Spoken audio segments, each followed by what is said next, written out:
taikiau, kad pristatyti Von Bosų nimfą, kurią be galo gerbiu ir myliu. Ir galiu pasakyti, kokia jinai ypatinga, nors man sakė, tų epitetų nenaudoti, bet aš, kadangi kai galvoju apie ją, jie man vis tiek iššoka, tai pasakysiu. Vilniaus Zencentras yra nuo 97 metų.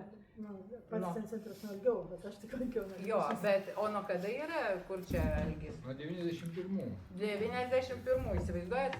Ir ten žmonės jau, kaip čia, organizuotai meditavo ir tame tarpe Von Bosų nimfa, kuri užmatė tą vietą ir suprato, kad ten jos ir jau nuo praeito tūkstantmečio su tuo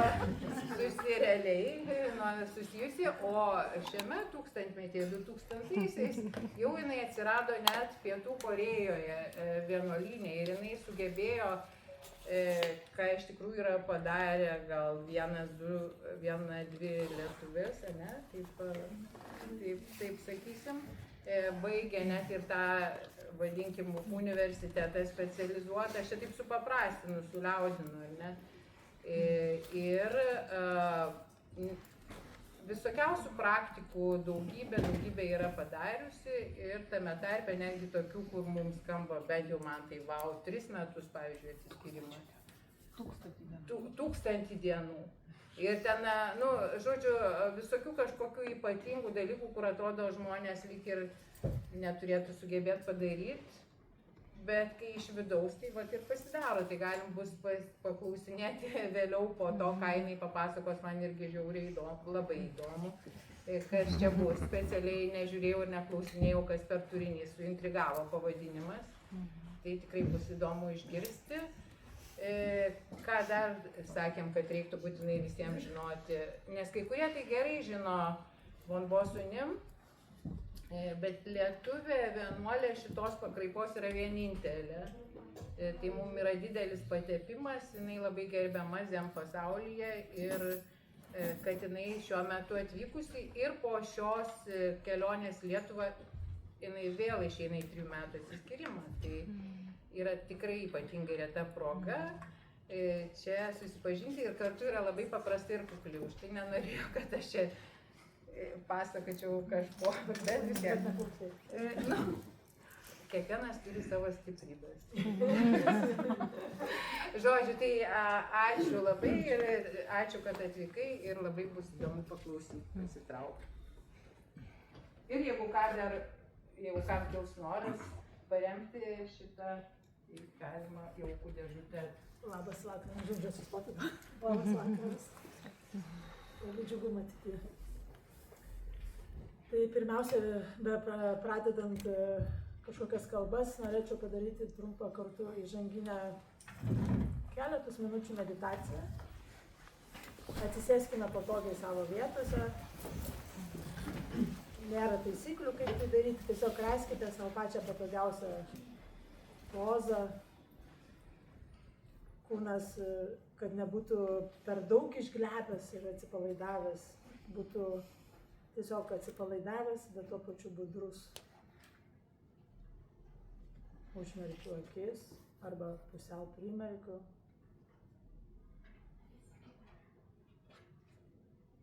Pasitikrinu, ar nėra kūne kažkokių tai įtemptų vietų, užstrigusių. Tada švelniai atpalaiduoju.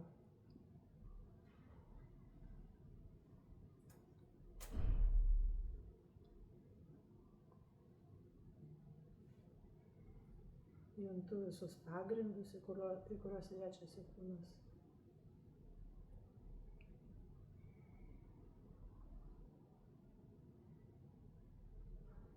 Ir iš lėto sutelkiu dėmesį į savo kvėpavimą.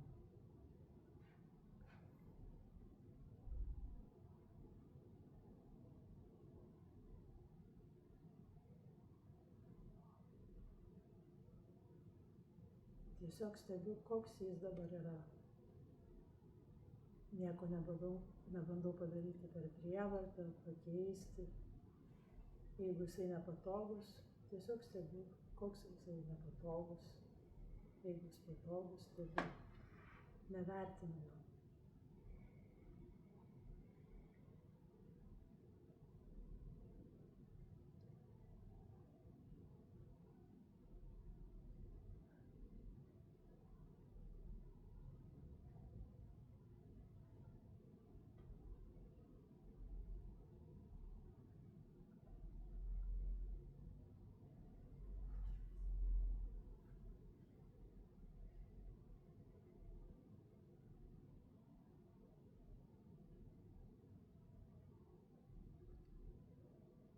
Gali atsirasti įvairių minčių, pojūčių. Tai nėra nei gerai, nei blogai, yra normalu. Pamatau juos ir vėl sugrįžtu į kvėpavimo stebėjimą.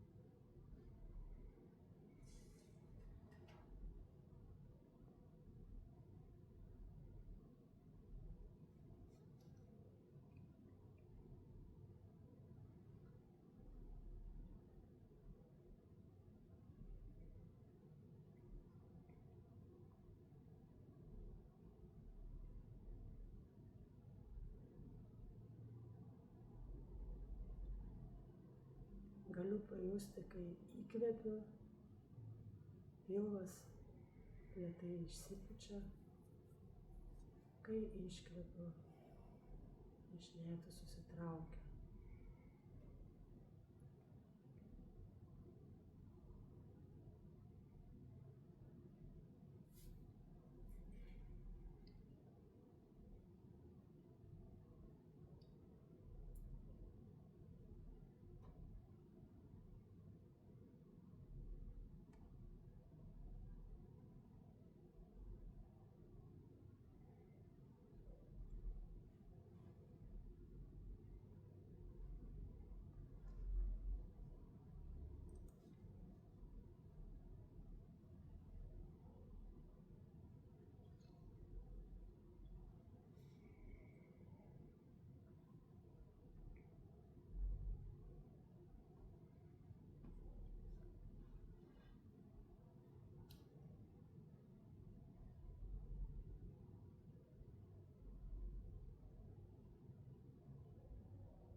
Kad ir kas beiškiltų šiame momente viduje ar išorėje, vėl sugrįžtu į kvėpavimą.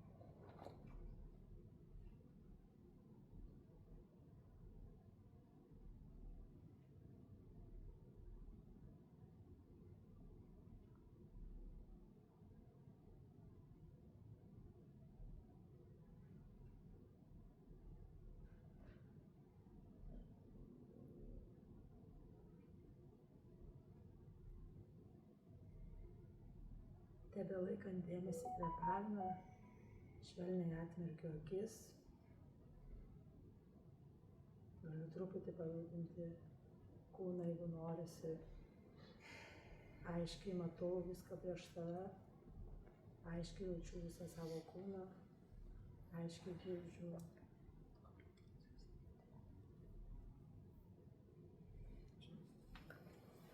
Ačiū už meditaciją.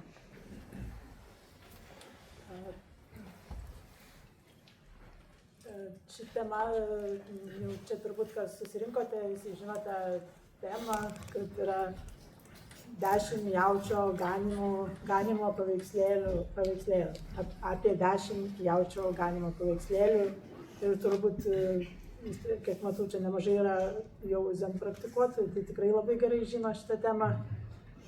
Bet ir kiti besidomintis zen kada nors tikrai girdėjo ir čia galbūt nieko naujo nebus pasakyta. Bet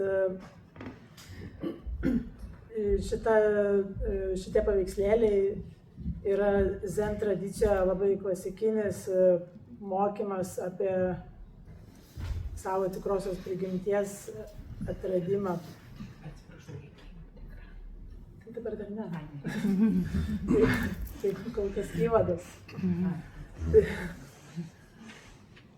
Ir jie iš tikrųjų, aš čia visų ten tų detalių, jeigu kam įdomu, labai ten detalės visokios, kaip čia kur atsirado kokie ten mokytojai, nes ten daugybė mokytojų ten zen tradicijoje rašė savo paaiškinimus, savo eilėraščius ir kam tikrai bus įdomu, galima labai daug pačiam susirasti informacijos ir patyrinėti.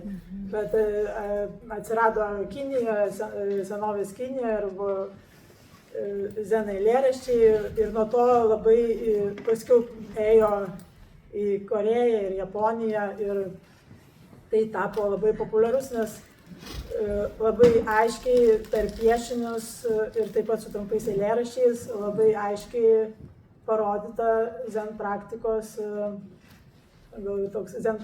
kelias, su kokiais gali susidurti sunkumais ir koks yra galutinis, kaip ir toks tikslas.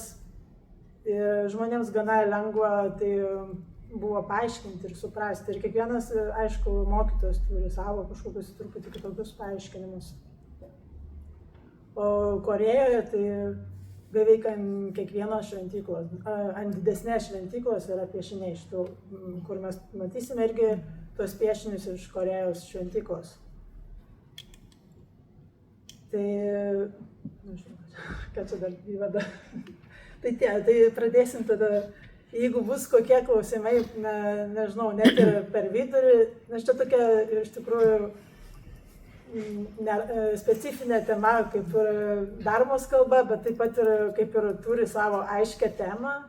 Tai jeigu, pavyzdžiui, per vidurį kažko nesuprasite, irgi galite klausti. Čia labiau gal toks pokalbis, labiau atsipalaiduokite ir nebijokite netgi, ar jeigu, pavyzdžiui, ten, nežinau, gale kas nors negirdės, tai irgi galite, arba jeigu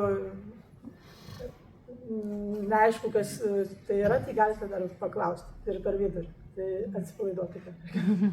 Tai dar pradėsim, tada aš čia parodysiu, kaip čia padaryti.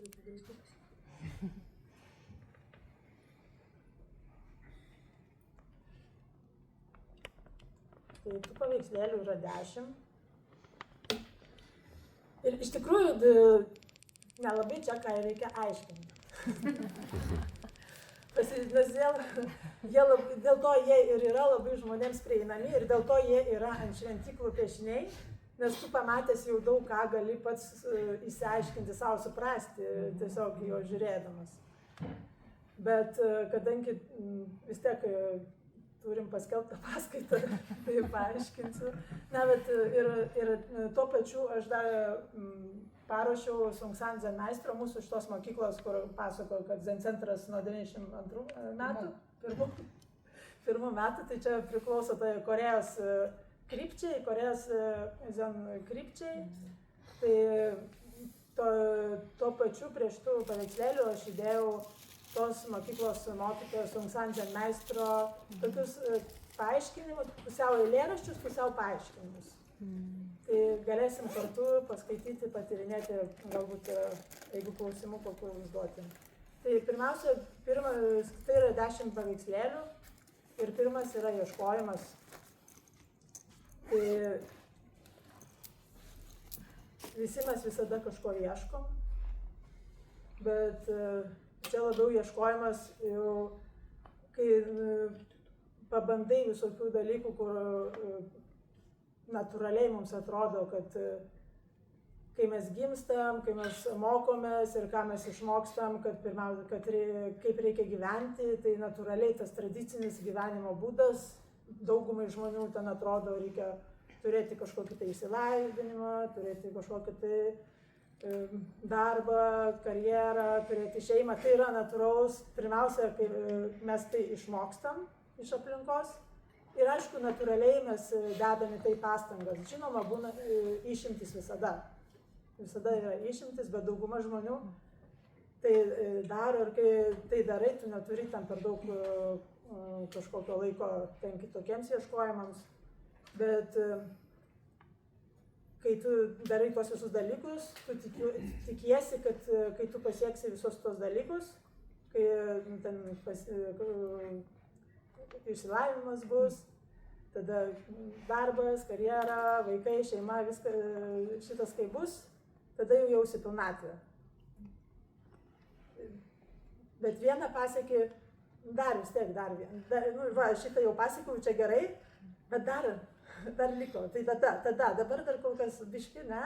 Tada pasieki vėl.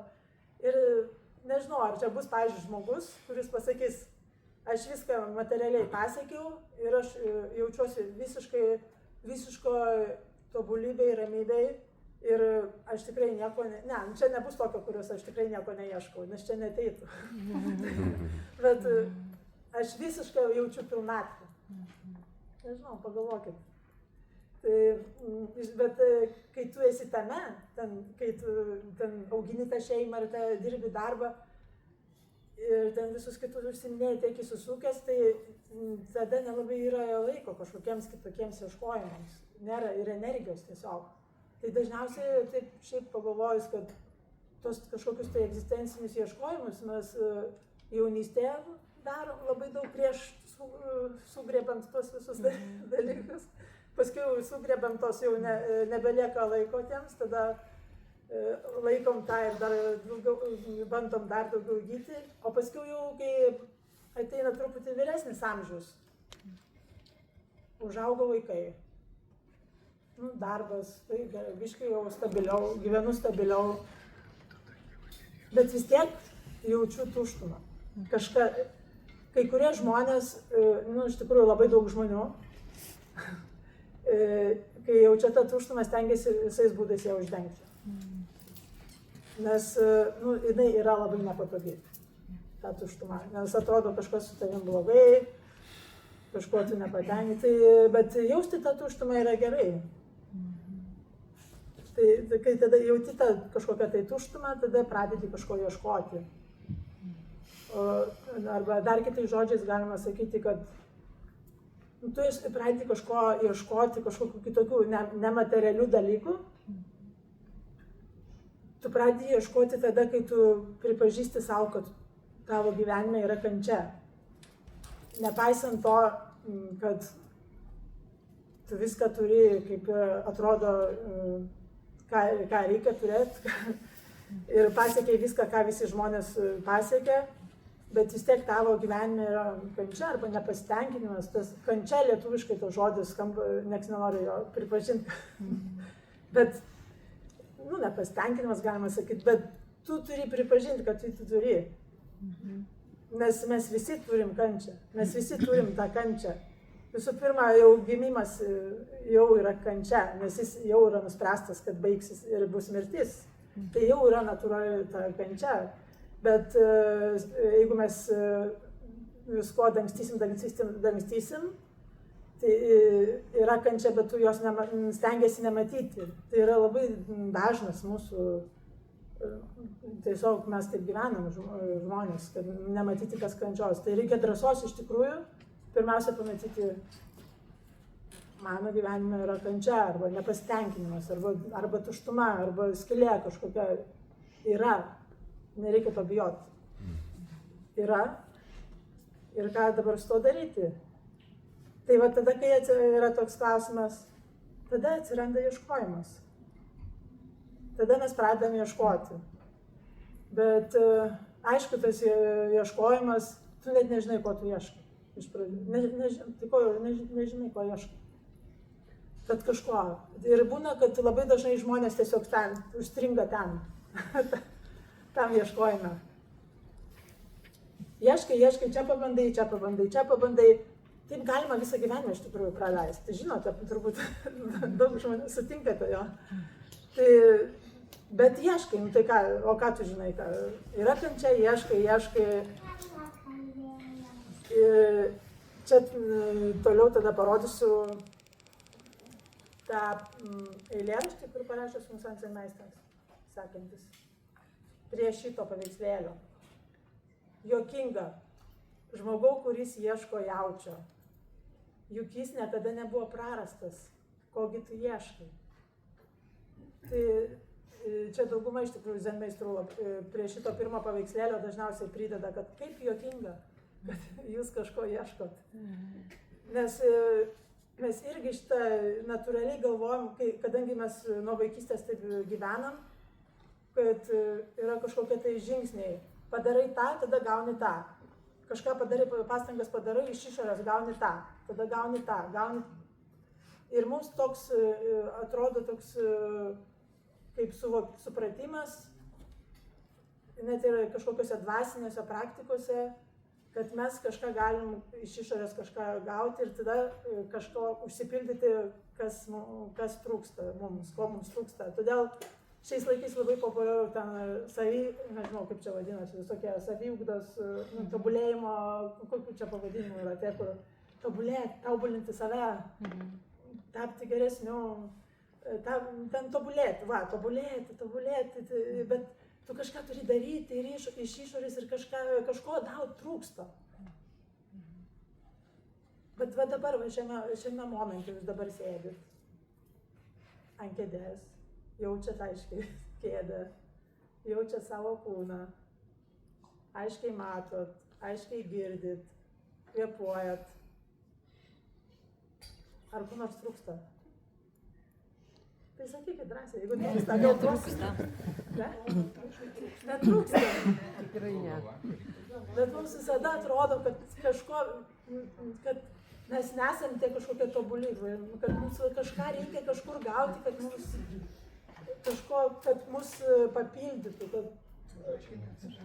Bet iš tikrųjų mums netrūksta.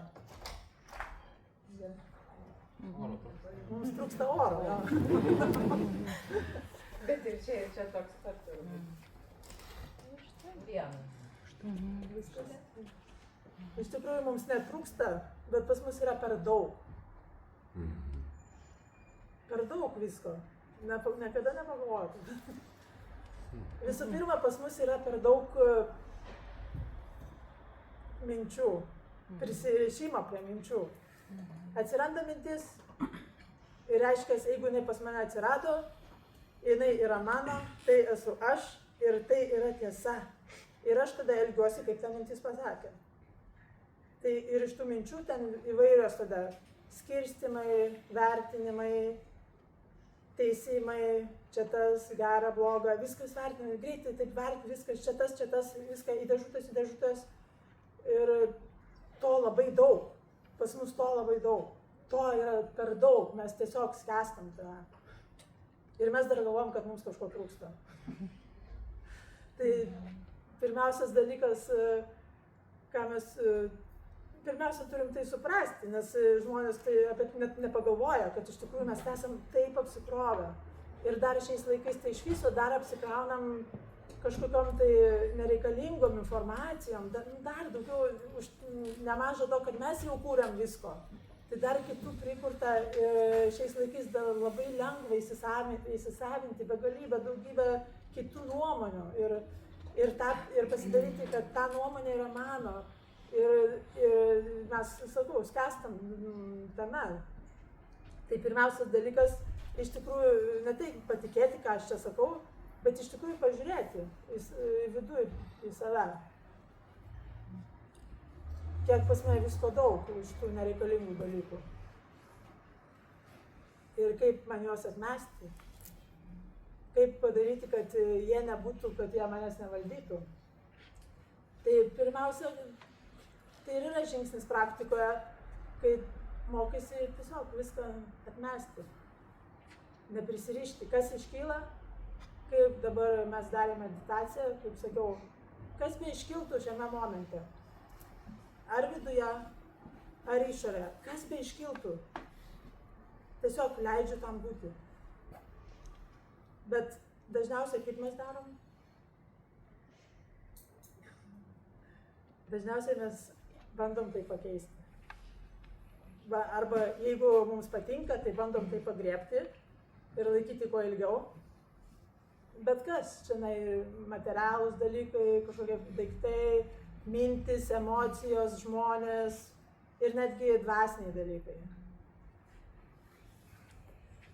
Tai pirmiausia, pamatyti, kad mums nieko netrūksta, pas mus yra per daug. Ir kai mūsų mokykloje dar yra toks labai populiarus, turbūt visi žinos tą palyginimą, kad mūsų tikra prigimtis yra kaip tyras, mėlynas, švarus dangus. Tai yra, jinai yra visada. Jinai niekada negali pasikeisti, jinai visada yra kaip dangus, yra tyras ir švarus visada. Bet labai dažnai, pavyzdžiui, net, nežinau, dabar gal irgi būna debesis, visokie lietus, visko būna, vyksta, kad nesimato to tyro ir švaraus dangaus.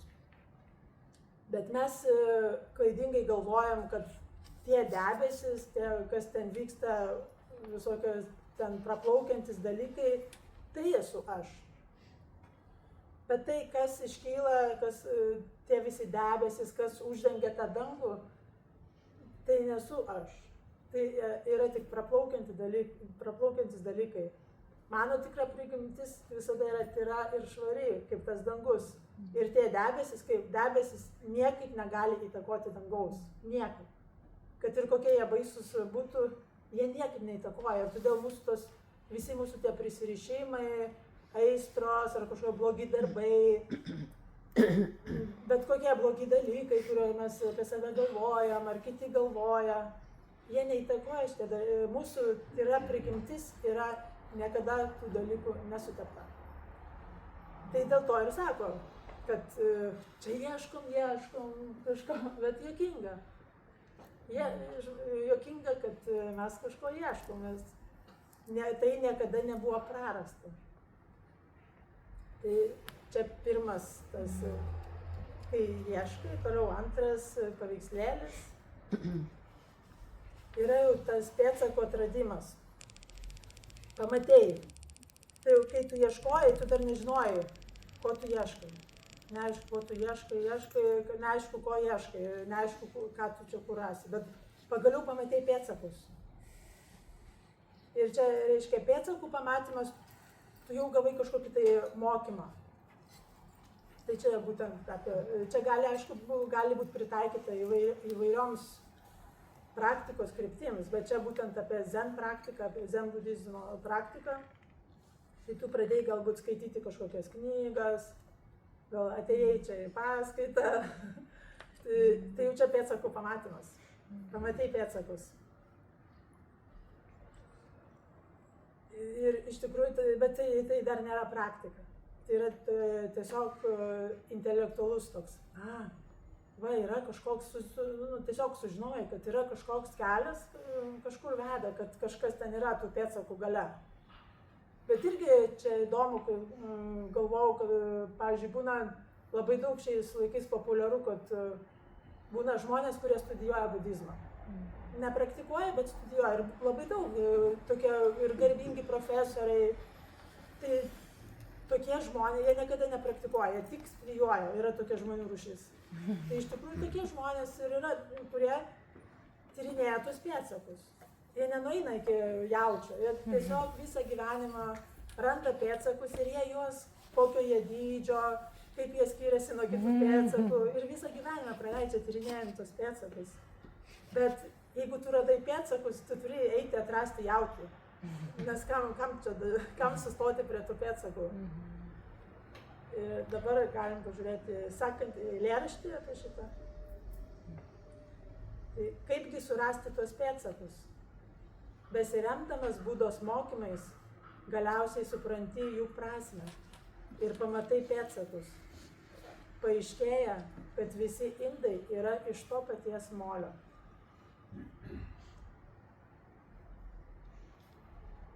Tai, kaip sakau, kad iš kažkokius tai mokymus išgirsti ir tai jau reiškia kažkokią tai kryptį pamatai, bet tu dar nepraktikuoji. O kad visi indai yra iš to paties molio, kad viskas yra viena, čia ta prasme, kad viskas, mes labai mėgstam daryti skirtumus, bet iš tikrųjų viskas yra viena. Bet tu tą supranti, iš tikrųjų daug žmonių tai supranta mintimis, kaip pasakyti, su protu tai supranta. Bet tai vėliau praktikos eigoje, tai turi pajusti realiai, gali pajusti. Kol kas nėra jokių čia klausimų ar prieštaravimų, gali būti ir kad ne, nesutinku. Ne?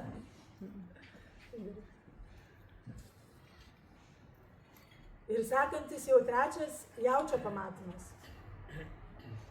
Jaučio pamatymas tai yra, kai jau tu pradedi praktikuoti. Mūsų atveju šioj tradicijoje pradedi daryti meditaciją. Ir dažniausiai dauguma žmonių, kai niekada, pavyzdžiui, nemeditavęs ir nepraktikavęs, kai tie pirmi kartai būna, wow, tai atrodo, kad tikrai kažką tokio atradai. Nes visų pirma, tu pamatai, kas pas tave galvoj darosi. Nes šiaip, jeigu mes niekada nesustojam, mes ir net nežinom, kas ten daros toje galvoj. Mes jau tiek esam užhipnotizuoti, nežinau, įvairiai žmonės, kai kurie girdi tekstais, kai kurie mato vaizdiniais. Mes esame tame ir tai yra taip įprasta, kad mes nežinom nei kiek ten ko yra, nei kas ten yra. Bet tai mus valdo. Bet tai, kai tu atsisėdi meditacijai pirmus kartus, wow, tu pamatai, kas ten darosi, bet tu taip pat ir gauni būdą, kaip ir mes dabar pabandėm. Mes labai pabandėm pirminį tokį, pirminės rūšies meditaciją, tiesiog pastebėti savo kvėpavimą, bet tai jau yra meditacija. Tai yra būdas, kaip neprisirišti prie savo mąstymo, kaip neįkristi į tą mąstymą, kaip nekovoti su juo. Tiesiog stebi ir žiūri, stebi kvėpavimą ir atkrenta tas mąstymas, jis nėra toksai baisus ir stiprus. Tai dažniausiai, kai mes pradėm medituoti ten kelis mėnesius, kartais kai kurie žmonės, kelis metus mes esame beveik tokioje euforijoje. Nes tu randi tą būdą ir kad tos mintis tavęs jau taip nebekankina. Ir kad tu nebūtinai turi klausyti, ką jos sako. Arba jausmai, pavyzdžiui. Jeigu užeina kažkur baimė, tai ką mes darom natūraliai. Tai kad tik kažkom užtenka, kad tik tai jos nejausti. Bet kai tu pradedi praktikuoti, tada išmoksti, kad gali leisti būti ir tai baimiai. Ir jeigu tu jai leidi, ar baimiai, ar pykčiui, skausmui, bet kam, kas jau iškylo, leidi tam būti, pabūna ir tas išeina. Nereikia su to kovoti, bet mes įprastai norim kovoti. Jeigu baimė, tai negerai neturi būti, tai negerai. Tai tie meditacija tokia mums, kai mes pradedam ją tik praktikuoti, mums suteikia tokią ir apsiraminimą labai, ramybę pamatom, daug ramybės pas mus atsiranda.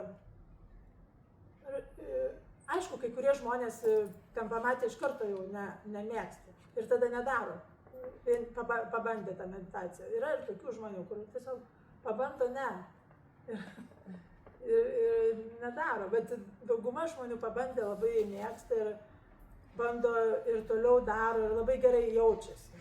Ir atrodo, kad pagaliau atradai tą kažkokį tai atsakymą į kažką, kur negalėjai kažkokią tuštumą gal užpildyti. Ir galim pažiūrėti į eilėraštį su šito. Kas yra tas, kuris mato? Ir kas yra tas, kuris matomas? Šiltame pavasario vėjyje žydi 10 000 gėlių. Atsigręžia ir žiūri vienas į kitą. Čia jautis ir žmogus. Bet juk vietos nusigręžti nėra. Jautis nusisuka, pamojuoja uodegą ir jie nebemato vienas kito. Tai čia iš tikrųjų tas klausimas, kas yra tas, kuris mato. Tai mūsų šitoj Korėjos zen tradicija yra esminis klausimas. Tai pagrindinė praktikos rūšis, kurią mes darom meditacijos metu, kas tai? Mes net nesakom, kas aš. Nes aš tai jau iš karto protu jau prisikabinta. Tai jau aš reiškia yra kažkoks aš, kažkas su vardu. Bet kas tai? Už visų pavadinimų, už visų formų, už visų, kas mums kažką pasakė, ką mes žinom apie save, už visko šito. Kas tai? Tai pabandykite ne kars nuo karto, bent kada nors paklauskite nuoširdžiai savęs. Kas tai? Ir dėl to šitos eilėraštis ir prasideda nuo to. Nuo šito klausimo. Kas yra tas, kuris mato? Kas?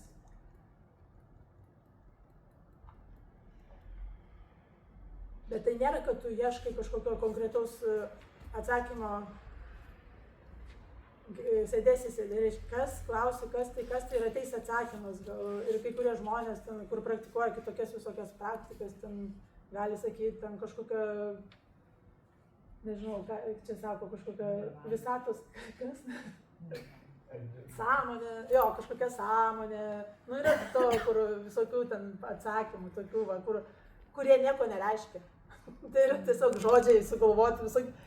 Bet koks žodis nieko nereiškia, tai visokie gražus tokie paaiškinimai, arba būdos prigimtis, ar dar kažkokia ten dieviška prigimtis, nu, va tokių atsakymų, bet tai yra žodis, bet iš tikrųjų už visų žodžių, ir už visų formų, ir už visų pavadinimų, kas čia sėdi. Tai čia yra praktika, ir čia jūsų praktika, kiekvieno iš jūsų. Toliau čia yra, kad čia gražiai tai paprašo, kad pavasario vėjai žydi 10 000 gėlių. Čia reiškia, kad vis tiek tas, kad jau pamatei tą jautį, kad pradėjai praktikuoti, tai ir ta gamta tokia, kaip ir viskas aplink tave tau atrodo, kad taip žydi, gražu, kažkoks yra kaip viltis. Bet toliau čia rašo, atsigręžia ir žiūri vienas į kitą.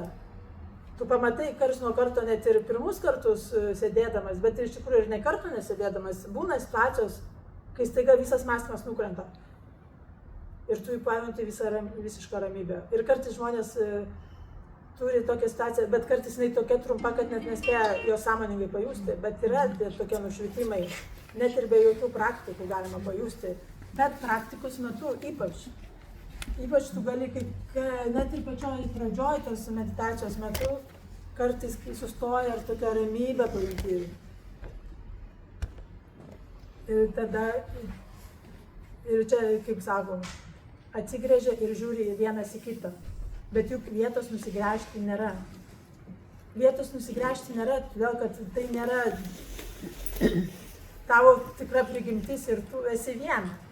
Tas iš tikrųjų tas, kas ieško ir tas jautis yra viena. Dėl to nėra, kur tai yra visada su tavim. Nu, kaip pradžioj sakė, kad nėra ką prarasti, tu nieko nepraradęs. Bet vis tiek jautis nusisuka, pamojuoja uodegą ir pabėga. Toliau sakant, nes tie momentai... Taip. Paklausime. O jums asmeniškai pavyko sakyti? Dabar gal apie tos asmeninius dalykus? Ne, gal kas yra tas, kuris mato? Kas klausia? Va, šitą klausimą. Kas klausia? Kas klausia? Kas klausia? Taip, kas klausia? O kas sukūrė šitą jie? Kas klausia? Dabar va čia, priešais, kas klausia? Nu, aš šiuo atveju. O kas tas aš? Žmogus. Žmogus. Gražus žodis. O kas tas už to žodžio? Jeigu žinočiau, neklausčiau. Tai kas? Kažkas. irgi žodis. Nežinau. Taip, ten sustokite. Daugiau niekas nesvarbu. Sustokite dabar ten. Jeigu dar norėsite tą klausimą paklausti, kur dabar klausite, tai kai baigsim šitą visą, tada, gerai? Bet to nepaleiskite dabar, kur dabar turite. Sekantis jau yra, kai praktikuoji, viskas buvo gražu, jaučio sugavimas. Bet jautis nenori būti sugautas, laukinis jautis. Ir čia man paveikslėlė galima matyti, kaip kovoja su jaučiu. Tai čia, kai mes darom meditaciją kurį laiką ir iš pradžių viskas taip matom viską pro rožinius akinius ir po to atsiranda sunkumai. Visų pirma, pamatai, kad tau sunku, toj praktika pasidaro sunki, ta prasme, kad tu matai, kad vis daugiau ir daugiau tų minčių, kad tu nieko atrodo, ir tau dar, aišku, dar vienas dalykas, pradeda skaudėti kūną, pradeda įvairios emocijos, dar kitas dalykas, atsiranda santykiai su žmonėm. Ir, nors ir visi atrodo, kad kai tik tai pamatei tą jautį, atrodė, kad visi yra nušvytę. Bet kai tu jį pagavai, atsiranda santykiai su žmonėm ir labai rimti kartais konfliktai.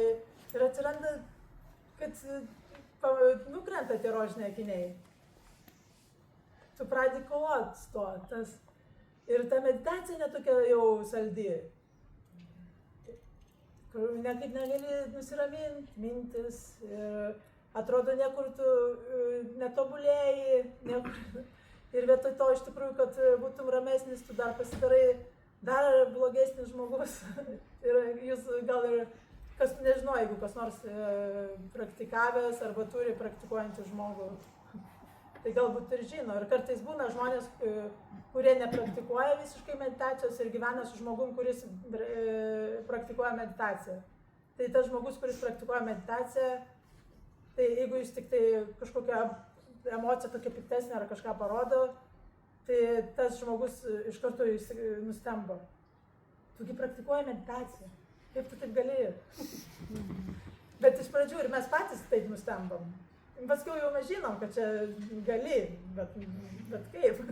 Bet iš pradžių ir pats, nes iš pradžių, kai tas yra pradžioje, tas praktikos pradžioje, viskas taip tyra ir atrodo, aš jau beveik pasiekiau kažką, taip ramu. Ir niekas manęs nesujudins, nesujaudins ir paskui po toliau praktikuoju, pamatai, kad iškyla daug dalykų. Ir yra ir tas pyktis, yra ir kažkokie tai pavydai, ir baimės visokios, viskas yra ir netgi darant meditaciją atrodo, tai yra tokie dideli jie. Atrodo, kad kai nedarai meditacijos, tu kaip tik dar buvai geresnis žmogus. Labai dažnai žmonės taip sako, kad man atrodo, kai aš nedariau meditacijos, aš buvau geresnis, bet tu tiesiog pamatei daugiau dalykų, tai nereiškia, kad tu jų neturėjai. Tu pamatei aiškiai, pamatei tai, kas iškyla tavyje. Ir dažnai iš tikrųjų šitas momentas, kai atsiranda kova, kažkokias sunkumai praktikoje, labai dažnai žmonės nustoja praktikuoti. Nes atrodo, kad nesąmonė. Čia ne man. Ir labai dažnai, man meditacija netinka. Bet tai šitą turi pereiti. Tos sunkumai vis tiek turi išbūti su tais. Bet labai dažnai žmonėms tiesiog, atrodo, kad ne, čia nieko iš to nebus, ką aš čia kovosiu su tuo. Ir toliau eilėraštis yra aplink daugybę vertinimų apie laimėjimus ir praradimus. Kas iš tiesų ką gavo, kas prarado. Bank ir kac. Visi vis bando drausminti, bet nėra lengva suvaldyti sustabarėjusi protą ir nuožmę jėgą. Tai tas yra vertinimai. Čia dabar kalba apie tos vertinimus, laimėjimus ir praradimus. Iš tikrųjų, jeigu mes pažiūrėsim, kaip mes gyvenam, ištisai, ir net jeigu mes pradedam kažkokią praktiką, mes arba kažką į save, kažko norim, ir čia taip pat ir su praktika, ir su tais visais šventais ir dalykais visokiais, ne tik materialiais. Norim gauti, kažko, ko norim pasiimti, turėti. Ir tai dedam daug pastangų. Ir tai, kas mums nepatinka, atmesti. Pažiūrėkit, kiek pas jūs tai yra. Ir, pavyzdžiui, netgi dabar, šiuo momentu, iš tikrųjų bus žmonių, kurie patinka, šitas patinka, čia gerai, o bus žmonių, arba netgi išgirdo ten, čia mašinos garsas, jau atmetimas. Ir tiesiog vienoj sekundėj sutelpa tiek daug tų į save traukimų ir atmetimų. Ir mes esam tame tiesiog paskendę ir net jei pratinam kažkokią praktiką, tai net gali sustiprėti, nes mes norim kažkokių tai patirčių ir nenorim būti ten kažkokiais prisirišusiais, lygiai tas pats. Tai Buda mokė, kad yra 3 nuodai ir labai taikliai iš tikrųjų pavadinta 3 nuodai. Tai aistra. Tai aistra tai reiškia, nes lietuviškai tai nėra labai daug žodžių tam apibendrinti. Tai ne tik aistra, kad kažko nori ten fizinio materialaus. Bet tiesiog, kaip sakiau, kažką gau. Aistra kažką gau. Kažkas, kas tau patinka, kažką į save pasiimti. Sau pasiimti. Tai ta tokia aistra. Ir kitas dalykas, antras iš tų 3 nuodų yra atstumimas. Kaip jis kartais sako pyktis, bet atstumimas, kad tai, kas tau netinka, atstuminėti. Ir trečias iš nuodų yra neišmanimas. O į neišmanimą telpa, kad viskas keičiasi, visada viskas keičiasi. Nėra nei vieno dalyko šioje visatoje, kas nesikeistų. Viskas visą laiką ištisai keičiasi. Bet mes gyvenam taip, kad nesikeičia. Mes galvom, mes žinom, kad keičiasi. Visi žinom, taip, visi linksi, puikiai sutinka, taip keičiasi. Bet pažiūrėkit į savo gyvenimą. Ar jūs iš tikrųjų gyvenate taip, kad jūs galbūt galite numirti rytoj arba šiandien naktį? Ir tai yra 100% tikimybė, bet kam? Nes viskas keičiasi. Ir tai nėra blogybė kažkokia, tai yra tiesiog realybė mūsų egzistencijos. Viskas keičiasi, bet mes kažkaip tai net ir tai labai gerai žinodami ir visą laiką matydami mums prieš akis, visada mums vėl kažkas mirė, vėl kažkas atsitiko, vėl kažką praradau svarbaus. Mes tai visą laiką, mums tai trenkia per galvą, bet mes vis tiek kažkaip sugebam save apgauti, kad yra vis tiek, kad nesikeičia. Ir kai visi žmonės aplinkui miršta, liūdna ir skaudu, bet vis tiek giliai viduje, vis tiek mes galvom, kad, mes sakom, kad mes mirsim, bet mes to iki galo tai nesam pajutę. Mes vis tiek galvom, kad mes mirsiu, bet dar ne dabar. Taip, aišku, mirsiu, taip, čia visi sutinka, kad mirsiu. Bet ne dabar, svarbiausia, ne, vis tiek man yra dar laiko. Visą laiką tas yra momentas, bet dar yra laiko ir visada tą galvoju. Ir dėl to tai yra neišmanimas. Kai tu gyveni iš tokio suvokimo, tai yra tas neišmanimas, kad viskas laikina, bet tu tiesiog gyveni taip, kaip nelaikina, o kitas dalykas, kad mes galvojam, kad yra kažkoks aš. Bet tai mes net nekalti, kad mes taip galvojam, nes mums tai nuo gimimo tai tiesiog, tai yra taip įprasta žmonijai, kad mums tiesiog buvo tai nuo kūdikystės tiesiog įdėta. Taip, tu turi vardą, formą, kažką ir yra, bet tai tas aš yra netikras aš, mes prie jo prisirišam. Pavyzdžiui, aš, ten vardas toks ir toks, ten, nežinau, gydytojas, turiu tą ir tą, man tiek ir tiek metų, tai nesu aš. Ar tai esu tikras aš? Tai tikrai yra apibūdinimai, tai nesu tikras aš. Tai yra šitie 3 nuodai, kurie nuodėja mūsų gyvenimą. Juos iš tikrųjų labai gerai karts nuo karto pasitirinėti, savo pasižiūrėti labai nuoširdžiai ir nesinori žiūrėti, nes tai nėra malonus procesas.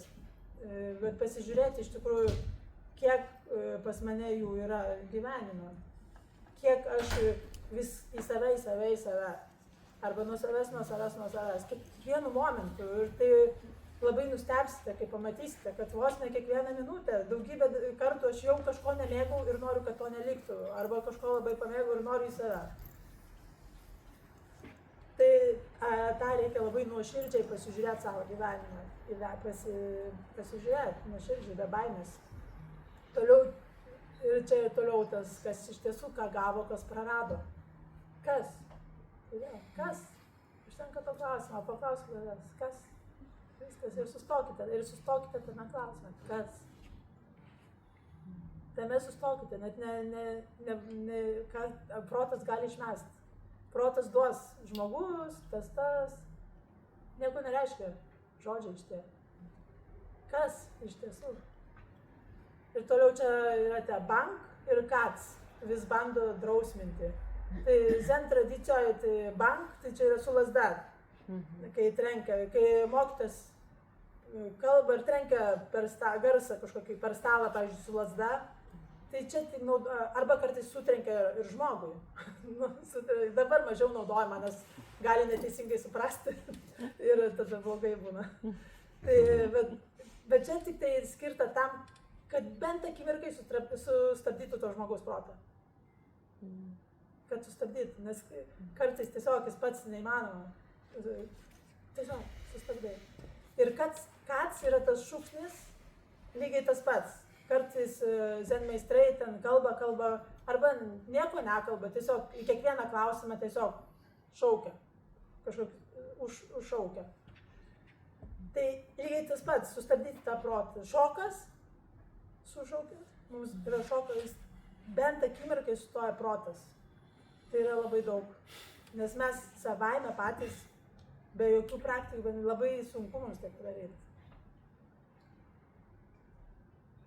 Ir toliau kalba, kad čia nelengva suvaldyti sustabarėjusi protą ir nuožmę jėgą. Tai tas protas, tai mes tai, kaip jau daug apie tai dabar sakiau, vėl, kad tiesiog esame susidarę tokius proto įpročius ir gyvenam pagal tuos proto įpročius. Kaip mums...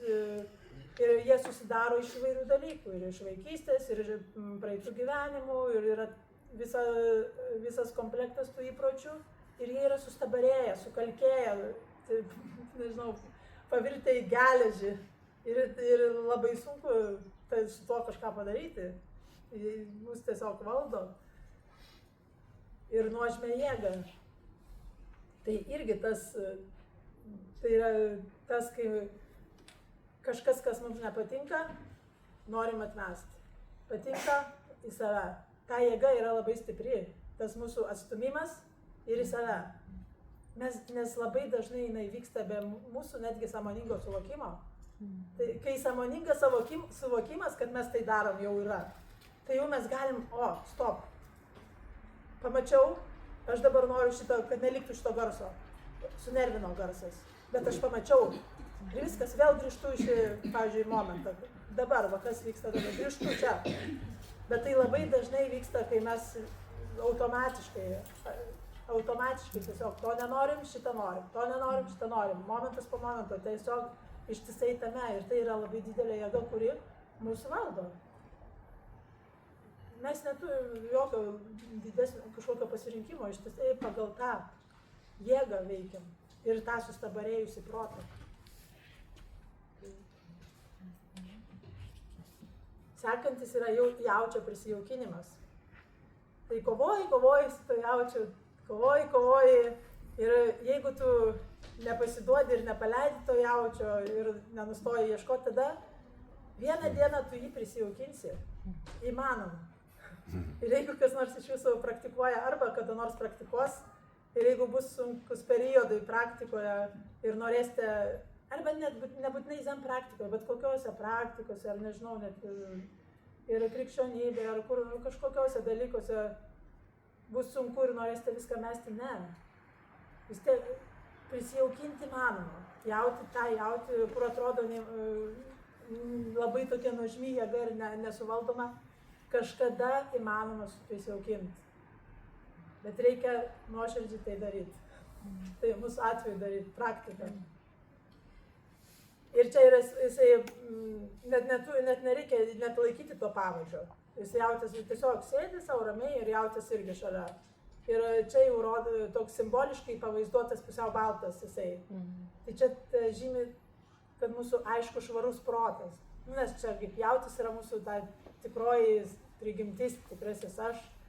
Tai jau čia net neliko tų labai tokių kažkokių skirstimų, dar truputį dar liko. Dar visgi liko, bet kažkiek jau neliko, jau matosi pro tos visus skirstimus, vertimus, tikrinimus, prisirišimus. Kartais pasimato, kad nieko jų nėra, kad pabūni ir be jų. Tai čia tas baltumas, tas simbolis.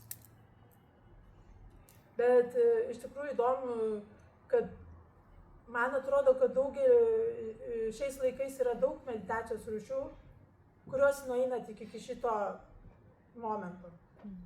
Nes būna meditacijos, kur reklamuoja, medituosite ir pajusite ramybę, harmoniją.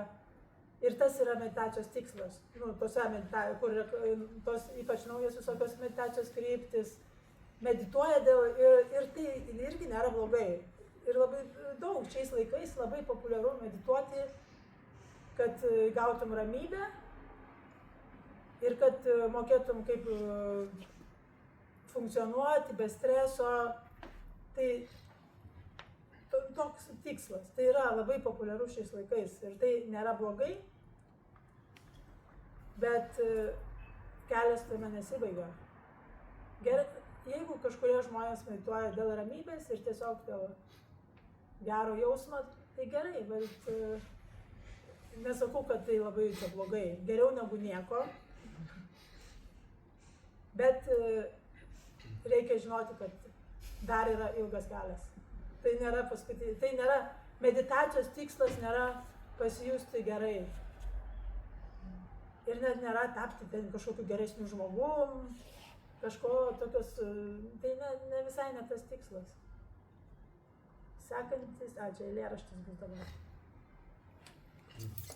Sutramdžius vieną mintį seka kitos. Tiesa bei iliuzija susipina. Tvirtai įvėrus nosies žiedą, neleidžia atsirasti klastingoms mintims. Ir štai jis paklusniai seka pavadį. Tai čia tas jautis jis pusiau baltas, bet vis tiek dar yra tos mintys, yra viena po kitos, bet Azijoje, nežinau ar Lietuvoje taip daro, bet Azijos šalyse jautį iš tikrųjų naudoja labai daug, ne arklį, bet jautį, senovėje naudodavo žemdirbystę. Bet kad jį suvaldyti, o karvės, pavyzdžiui, neaugindavo, pieno negerdavo, bet tik jautį augindavo žemdirbystė. Bet kad jį suvaldyti, nes jis labai stipriai turi jėgą, kad jis klausytų, įverdavo į nosį ir dabar, į nosį tokį žiedą. Ir tada jam jau labai jautri čia nosis šitą vietą. Ir labai lengva tą tokį stiprų gyvūną su virve labai lengva suvaldyti. Tai čia simbolizuoja, kai mes praktikoje medituojame ir turim kažkokį tai, laikomės kažkokį tai metodą. Ten, pavyzdžiui, kad ir to pačio kvėpavimo, stebi savo kvėpavimą. Ir tada jau mąstymas iš lėto nurimsta. Tai arba, pavyzdžiui, išlaikai klausimą, kas tai. Tai čia prilygina tam, kaip nosies žiedui į jaučio nosį įvėrimą. Ir jis paklusniai seka pavadį. Taip ir mūsų protas. Ir tada jau jojimas ant jaučio namo. Kai kurios tos meditacijos iki čia nueina, bet čia jau visiška laisvė. Bet kas, jau tu gali net atsisėsti ir tas jautis yra laisvas. Baltas. Ir netgi groja, o šita fleita yra be skilučių. Netgi tu gali tada jau mokėti groti fleitą be skilučių.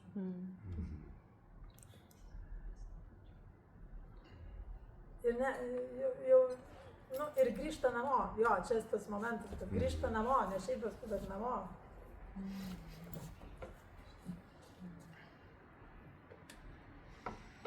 Eilėraštis yra: sėdėdamas ant jaučio grįžta namo. Fleitos garsai sklinda vakaro saulėlydyje. Vienoje natoje, vienoje melodijoje slypi beribė prasmė. Bet kiek išgirdusiųjų iš tiesų supras tą garsą. Palikus botagą, visi skirstimai tampa tušti.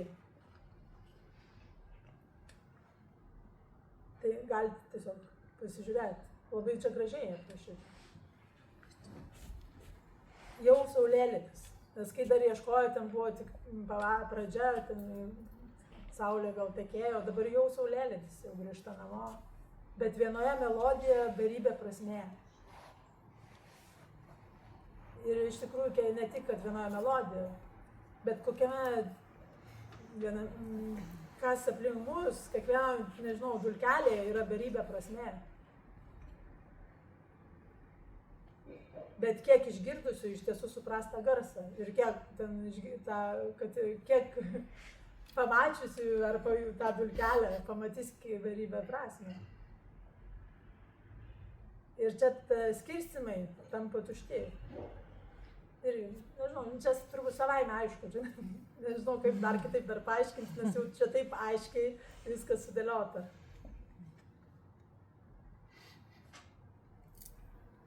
Ir paskiau jau grįžta namo ir staiga jau rodo, kad sėdi, nėra jaučio. Bet nėra jokio jaučio. Tai supranti, kad viena jautis ir tu buvo vienas, pamatai, tuo momentu jau pamatai, kad nereikėjo nieko čia ieškoti. Kai pradžioj nors ir sako, kad juokinga, kad ieškai, nereikėjo ieškoti, bet vis tiek ieškoji ir kažką radai. Bet paskui ir viskas taip kaip yra. Ramybė ir vaizdas toks nupieštas labai ramus, gražu. Nieko netrūksta. Eilėraštis darmoje nėra dviejų tiesų. Tad kaip jautis ir žmogus galėtų būti atskiri. Pagavus triušį spąstai išmetami. Tai tarsi mėnulis išnyrantis iš debesų ar auksas byrantis iš kasyklos.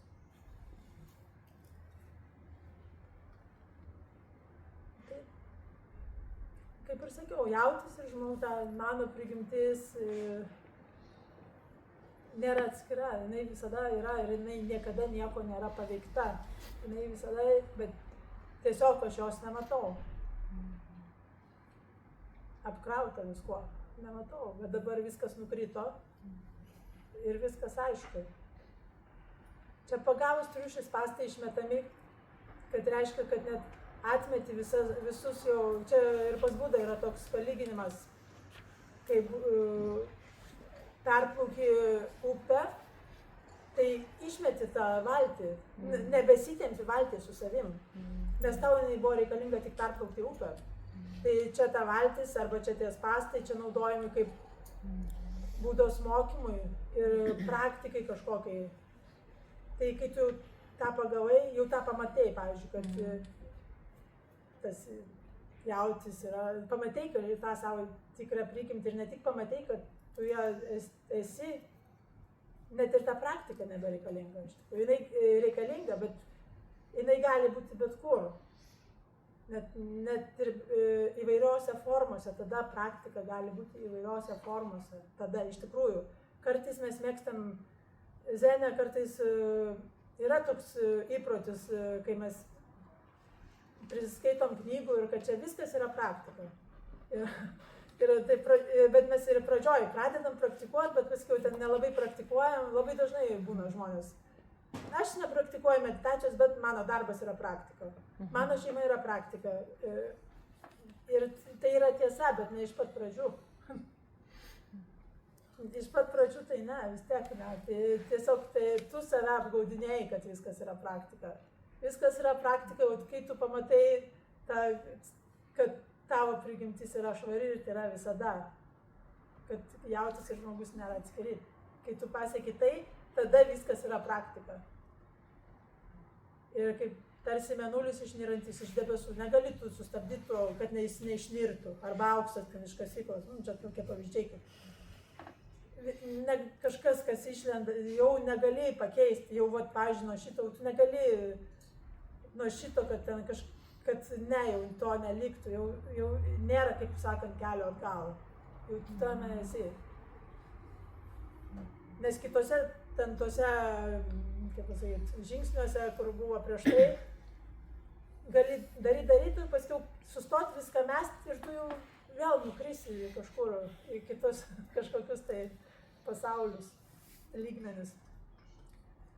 Dar iš tikrųjų noriu pasakyti tokį dalyką, kaip ir daug mokytojų tai sako, kad tai yra šitie paveikslėliai nupiešti taip vienas po kito ir mes taip, kadangi taip nupiešti ir suvokiame, kad, gerai, šitą pasieksiu, ir aišku, žmonės, kurie čia sėdi ir ypač kurie praktikuoja, kuriam aš lygmenį dabar esu, tikrai galvoja, bet vienas žmogus tikrai galvoja.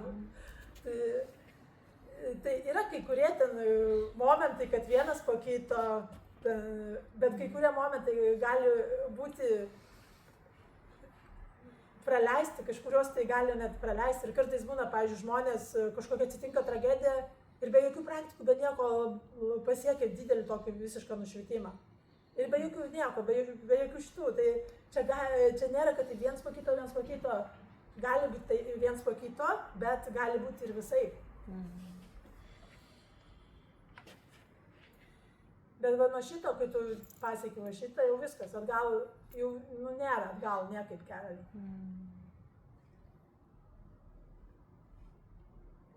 Ir dar sekantis yra jaučio ir savęs užmiršimas. Tai čia yra taip, budizme vadina tokia tuštuma. Forma yra tuštuma, tuštuma yra forma. Ir tai pabandykite, jeigu paprieštaraukite, jeigu nesutinkat. Patirinėkit savo visas formas, argi ne? Forma yra tuštuma, tuštuma yra forma. Nes ta prasme, kad viskas keičiasi. Dabar forma, kažkada bus tuštuma. Bet iš tikrųjų net ir ne ta prasme, net ir, aš čia labai ten detaliai nežinau, bet mokslininkai ten tas visus ten šitos molekulės ir ten kas ten atomai ir dar kažkas, bet paskutinis iki ko pro tas visas daleles nueina, kad iki tuštumos iš tikrųjų. Nėra, ten irgi materijos. Net ir ta prasme, bet paprastesnė prasme, kad dabar forma greitai tuštuma kažkada vis tiek. Tai forma yra tuštuma, tuštuma yra forma. O čia nieko nėra jaučio ir savęs užmiršimas, tuštuma. Tai čia irgi yra labai daugelį meditacijų tradicijų, labai dažnai baigėsi čia praktika. Viskas. Yra čia visiška tokia palaima. Labai dažnai, labai daug tradicijų, bet budizme ne. Čia ne budizme. Tai sakant, eilėraštis. Nebėra skirtumo tarp savęs ir kito. Nupieštas tik tuščias tobulas apskritimas. Tyloje ir ramybėje, nesuskaičiuojamų būdų žemėje, pavadinimai ir pavydalai visiškai išnyksta. Skaidrus dangus ir saulė. Viskas atsispindi tūkstančiuose upių. Beribis dangus yra tiesiog beribis dangus. Tiesiog pabandyk net pajusti šitos žodžius visus. Ne protu, bet tiesiog įsidėti.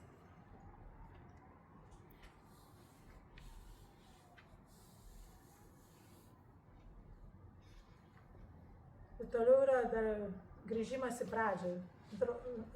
Ir čia jau ir žmogaus nebėra. Ir prieš tai, aišku, jau nebuvo, bet tiesiog pradžioj buvo toks gražus, kaip išėjai ieškoti, viskas tai buvo. Ir dabar viskas taip pat, kaip ir buvo, yra. Bet yra visiška ramybė ir tyla. Viskas yra taip, kaip yra. Nieko netrūksta ir nieko ne per daug. Viskas yra taip, kaip yra.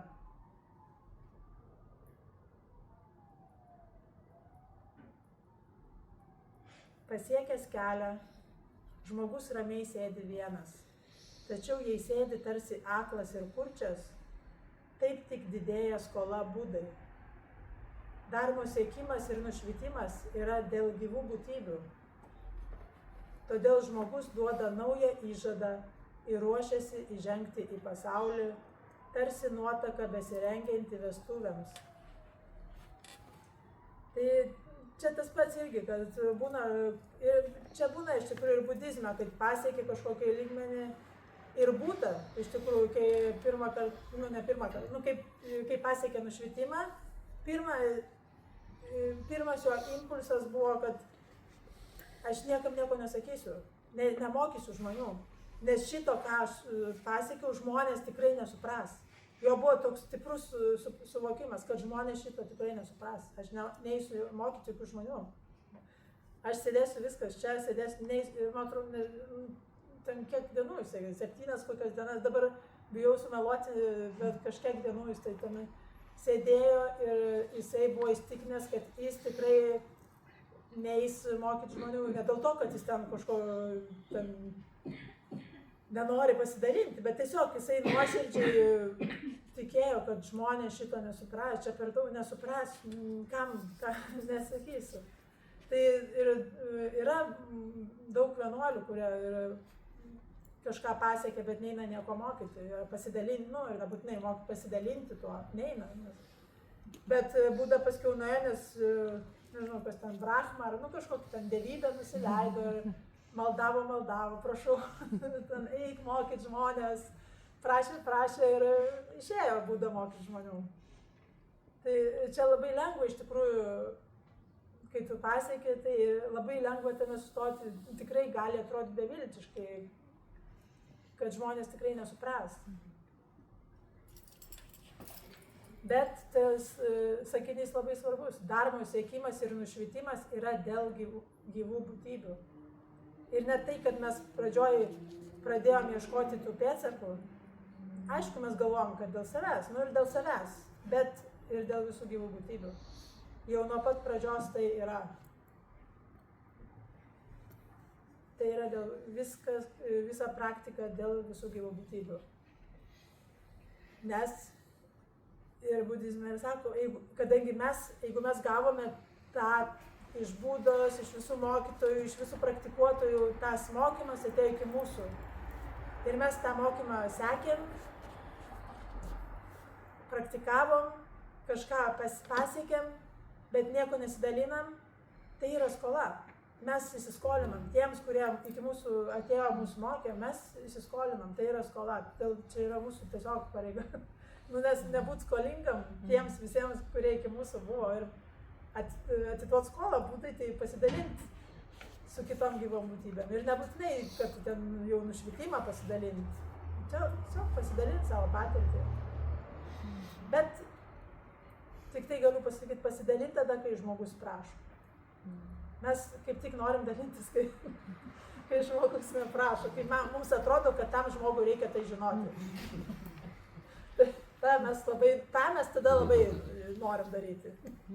Ir labai, bet kai žmogus prašo, tada, dalintis tada. Todėl duoda, čia naują įžadą ir ruošiasi žengti į pasaulį tarsi nuotaka, besirengianti vestuvėms. Tai čia toks labai ypatingai, kaip nuotaka vestuvėms rengiasi, čia toks ypatingas labai įvykis. Ir jisai irgi dalintis, ne šiaip, kad, gerai, eisiu, pasakysiu čia, parodysiu, kaip medituoti. Ne, čia ypatingas įvykis pasidalinti.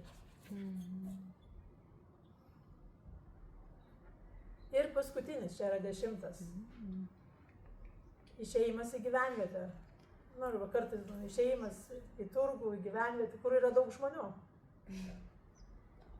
Tuo pasidalinti. Kur yra žmonės, tu eini ten, kur yra žmonės, pasidalinti. Ir čia ilgas eilėraštis. Jei sėdėtų vienas už uždarytų vienuolyno vartų, net dangaus būtybės apie tai nežinotų. Slėpdamas savo tikrąjį regėjimą, jis atsisakytų senųjų išminčių kelių. Todėl nešinas dubenėlių ir lazda, jis žengia į turgų, kad mokytų nesuskaičiuojamas būtybės. atrasti savo tikrąją prigimtį ir gelbėti visas gyvas būtybės. Toks yra Budos mokymo tikslas. Viskas to pasakyta. Tai yra tikslas, viskas. Yra praktika. Niekada dėl savęs. Nors iš pradžių mes pradėm dėl savęs. Pas mus daug kančios, jau nėra kada ten pagalvoti apie kitas kokias būtybės. Pas mane kančia. Bet paskiau vis tiek nueini, vis tiek daliniesi su kitom gyvom būtybėm. Tai, nežinau, ką čia. Tai pabaigim šitos. Ar gal turite kažkokių klausimų? Labai čia kaip gana ilgai turbūt užtruko, net nežinau, kiek čia laiko. Kaip tik tiek, kiek reikėjo. Lygiai tiek, kiek reikėjo. Dabar laikas klausimų. Jeigu turit klausimų. Čia yra iš tikrųjų kai kuriems žmonėms galbūt labai, jeigu kažkoks žmogus niekada nepraktikavo ir gal nežino šitos tradicijos, gal per daug šito visko, tokios informacijos. Bet bent jau kažkokią dalelę, galbūt kažką ir savo rasti vis tiek, net ir čia. Dažnai man tai kyla klausimas, kaip iš vis paklausti kokį nors klausimą, aš paskaityti, kas tai ir praktiškai nebelieka tada, o tai kokį čia begali tada paklausti klausimą, va, jūs bandėt paklausti, pasilaikyti tą klausimą, pabūkėme, ne? Tai kaip tada va, tą paprastą praktinį gyvenimą gyventi su tais klausimais? Tai žmonės galvoja, kad su kokiais klausimais? Klausti, nes aš supratau, kad aš nei savo vaikų gero klausimo, nei kažkokiam, vadinkim, Dievui ar Budai ar bet kam, aš negaliu sugalvoti gero klausimo. Bet būna iškyla klausimas, kodėl? Aš galiu paklausti. Va, yra klausimas. Gerai. Pasakykit, čia yra kažkuris etapas šamata. Kas? Šamata yra toks. Samata. Samata. Tas, jo, čia teravados budizmo meditacija. Tai taip, tai aišku, ten gal mažiau tas akcentuojamas va šitas mokymas žmonių, bet ten tikrai nueina, va, iki šito, tai tikrai, va, čia visi nueina budizmo kryptis, visos budizmo kryptis nueina iki šito. O paskutinis yra bodhisattvas? Taip, jo, jau čia irgi dauguma budizmo krypčių, bet yra kryptis, kur iki pat to, kad eiti mokyti, bet čia jau mažiau ir mažiau iš tikrųjų, net ir tos teravados kryptis irgi vis tiek jos jau, vis tiek kažkiek tai, vis tiek moko žmonės iš tikrųjų, net kad ir nelabai gal aktyviai, bet vis tiek dalinasi ir jie, pavyzdžiui, ten Pietų Azijos šalyse, jie eina, renka maistą, pavyzdžiui. Kai jie renka maistą iš žmonių, tai jie ne šiaip renka, kai žmonės sumeta į dubenėlius, tai kiekvieną kartą, kai prideda maisto, tada jie duoda kažkokį mokymą tiem žmonėm. Tai irgi vis tiek dalinasi, kai tada sustoja ir jiems kažką pamoko arba pagėda, vis tiek dalinasi. Tai jo, tas dalinimasis yra daugumoje, labai mažai kur nėra, bet o aš nesu iš to specialistė, bet tikrai yra iki čia, tai tikrai. Arba ten iki to rato, kai viskas yra tuštuma. Tai apie, tai va, gali būti įvairių klausimų, gali kilti. Taip. O ką daryti, jeigu tas nėra tik vienas jautis, o yra visa banda? Čia geras klausimas. Taip, ir labai dažnai, va šiais laikais taip ir yra. Čia iš tikrųjų labai taikliai pasakyta, kad šiais laikais yra visa banda ir dar ne tik jautis ir zuikiai. Drakonai. Visko yra, nes pas mus, jo, čia labai daug yra tų mokymų, dvasinių visokių mokymų. Tai ir yra tame problema, kad mes pasiklystam tose ir pagaudom šitą, pagaudom tą, gal pagaunam vieną, paskiau pamatom gražesnį, pagaudom tą. Tai yra ir labai daug žmonių tame užsižaidžia. Atsiprašau, aš ne apie mokymus. O apie ką? Aš apie tas jautis savyje, kaip aš turiu pagauti čia kad aš eitų kažkokį kelią, aš pirmą turiu pagauti tą jaučiu, savęs nu. Tai kartais būna daug. Tikra prigimtis yra tik viena. Ar kiek jūs dangaus matote? Nu tai aš nesuprantu, apie ką, apie mintis? Apie daug jaučiu. Nu tai kas tave daug jaučiu čia simbolizuoja? Nu, kaip žmogus bando pagauti vieną kartą, po dar kartą. Nu, kad daug kartų? Nu tai čia yra tas, kai tu... Tai kai tu kovoji ir paskui paleidai ir dėjo. Ir tu, nu tai tada, kai ten, sakau, kai kovoji su to jaučiu. Ir labai dažnai žmonės tiesiog nebeturi jėgų kovoti ir nustoja ir nebepraktikuoja. Tai čia labai dažnas yra dalykas. O ką daryti? Daryti, kad, tai ir sakau, dėl to ir pabrėžiau, kad ir kaip sunku būtų su to jaučiu tuo metu kovoti ir kaip norėtųsi nustoti tai daryti, reikia turėti žinoti, kad 100% kažkada tu jį prisijaukinsi. Taip, bet tada reikia labai banda, o ne tik vienas. Nu, bet bandos negali būti, todėl kad jautis simbolizuoja tikrą prigimtį ir jinai yra viena. Bet ta prasme, kad daug mokymų galima sakyti, tai čia galėčiau sakyti, kad banda. Bet jeigu tikra prigimtis, bet kokiu atveju gerai, nu sakysim, yra banda, jūsų, ką jūs... Nu tai nežinau. Ką? Ką turiu omeny daug. Sąvokas reikia išsiaiškinti. Gal pavydalus keičia? Taip, ne, čia nebe mintis jautis, ne.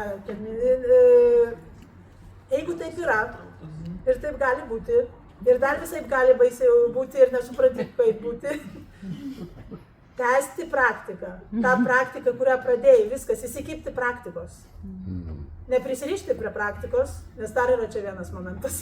Įsikibti nuoširdžiai. Kad ir kaip atrodo nėra vilties. Kad kaip atrodo man čia netinka. Jeigu tu pradėjai, jeigu jau abejoji geriau, tada nepradėk. Kam pradėt? Tada nepradėk ir daryk, gyvenk kaip tą gyvenimą. Bet jeigu pradėjai ir nuoširdžiai matai, kad tau tai tinka, kad tu nori, tai praktika, nuoširdžiai praktika. Vėl grįžti ir kaip mes praktikuodami, mes nukrentam daugybę kartų nuo tos praktikos kelio. Tai yra normalu, bet kartais žmonės labai savimi nusivylia. Ten pasiryžta labai stiprią praktiką daryti, paskui vėl tas noras praeina ir nustoja, pavyzdžiui, pas mus, pavyzdžiui, lankytis zen centre, daryti atsiskirimą, nustoja ir tada užsigraužia ir tada galvoja, ai, tada jau viskas, jau ką, ir užsimiršta. Bet žinoti, kad tas noras praktikuoti visada toks yra. Kartais yra labai stiprus ir kartais mums labai lengva praktikuoti, labai natūralu, labai viskas gražu ir labai lengva, bet kartais bus, kai mes nenorėsim ir negalėsim ir sunku bus, tada reikia biškį dėti dar pastangų. Ir tada vėl lengva, vėl sunku tai žinoti tą, kad tas visą laiką tai banguoja. Ir kai matosi, kad jau man sunku, tada dėti truputį dar pastangų. Nuoširdžiai pastangų. Nežinau, gerai? Ar dar? Aš tiesiog galvoju apie tą, žinot, tibetiečiai turi dar vieną paveikslėlį. Apie dramblius. Apie tą dramblį. Tai čia tas pats iš tų dramblių išsivystė šitas. Tas dramblis, daug kalba apie tą dramblį, kaip apie mano sąmonę, kurią turiu valdyti. Nu, ne valdyti, o, ne taip valdyti, bet, maždaug, žinoti, kad ką turiu daryti teisinga, o ką ne. Tiesiog tas jautis... Kai tu eini šituo keliu, tu neini vien tik tai iš knygų, tu taip pat turi turėti kažkokį mokytoją. Tu neturi, kad tu negali tai čia aš gal apie tai nepasakiau, bet šiaip tai savaime suprantama, kad tu negali pats vienas iš knygų eiti šiuo keliu. Tu turi, Būta irgi sakė, kad tu turi turėti mokytoją ir dar tu turi turėti bendruomenę, kartu darmas draugus. Tada, nes vienam tai praktiškai labai sunku. Neįmanoma, aš sakyčiau. Labai įmanoma, gerai, įmanoma, tikrai negalima taip, įmanoma, bet labai lengva nukristi visai kitokius kažkokius tai kelius, kur atrodys, kad tu kažką pasiekiai ir mes matom daug tokių šiais laikais mokytojų. Jis galvoja, kad kažką pasiekiai ir jis turi daug pasiekėjų, bet iš tikrųjų jis visiškai kažkokie keisti ten mokymai. Atsiprašau. Toks klausimas labiau gal apie tą simboliką, jautis yra baltas, tai tas baltas jautis, jisai tas proto skaidrumą simbolizuoja, taip? Ar aš teisingai suprantu, tą tokią jau tas surastą prasmę? Nu, jo, net nėra, kad net į tokių žodžių, jo, kad aiškus protas, tada aiškus protas. Nežinau, ar čia galima klausti tokį asmeninį klausimą apie, kaip draugė paminėjo, jūsų atsiskyrimus, kad jūs jau buvote vieną kartą 3 metus ir dabar planuojate vėl daryti atsiskyrimą 3 metams, jeigu taip. Taip, man aš esu darius įvairių meditacijos kartu su grupe, daug meditacijos atsiskyrimų, bet būtent šitas, kur sakė 1000 dienų atsiskyrimas, tai yra mantrų giedojimas, ne meditacijos. Bet tai irgi yra kaip tam tikra meditacijos rūšis iš tikrųjų. Tik tai nesėdimoji meditacija, bet mantrų giedojimas. Tai toks. Tai ten būna grupė, ar jūs būnat viena? Aš viena. Bet ne solo kaip viena, bet ateina šiaip žmonės į šventyklą, nu čia kaip Korėjos tradicinė šventykla. Ir žmonės visada ateina savo reikalais, ten, nežinau, kažko paprašyti būdos, įvairių žmonių. Ne visi žmonės ten sėdi meditacijoje. Labai iš tikrųjų mažai žmonių, ne vienuolių sėdi meditacijoje. Tai nėra taip, kad jūs kokioj cėliai užsidariusi? Ne, šiuo atveju ne. Yra tokių irgi vienuolių, bet šiuo atveju ne. Bet vis tiek aš negaliu išeiti, pavyzdžiui, iš šventyklos niekur. Iš šventyklos ribų, bet kaip, darau tą praktiką, vis tiek tenka bendrauti su žmonėm ir taip pat vis tiek reikia atlikti ten kažkokius tai būtinius darbus, tvarkyti šventyklą, yra daržas ir visokie tokie dalykai, jie išlieka. Tai toks gal atsiskyrimas. Ja. Ir dar, kaip sakėte, meditacija, ten tolyn ir kad meditacija nėra kažkur tai nei lengva, nei graži, kas ten atsiveria. O kas tai yra? Kažkokia... Kas tai yra? Tai tą norit paklausti. Koks jausmas? Būsena, ar kas atsiveria? Tai kaip buvo čia labai aiškiai pasakyti ant pačio galo. Atrasti savo tikrą prigimtį. Nieko tai neatsiveria nieko. Jo, čia pas mus tokia įsivaizdavimai. Jo, fejerverkai, pradeda skraidyti angelai. Ne, jūs sakėt, kad ten yra ne taip jau saldu? Ne, pačioje meditacijoje taip, meditacijos metu. Ir kitas dalykas yra, kai mes pradedam labai nuoširdžiai praktikuoti, mes pamatom labai daug dalykų apie save ir, tos, pavyzdžiui, kur sakiau, ir skirstinimai, vertinimai, ir ten, kad vis griebi arba stumi. Tai ir ten visokios baimės, ir pykčiai, ir tu pamatai tokių dalykų daugiau. Ir tai yra nemalonu, nes meditacija atveria tokius dalykus, tau parodo, tu aiškiau pradedi pamatyti apie save ir kartais reikia labai daug drąsos pamatyti savo prisirišimus.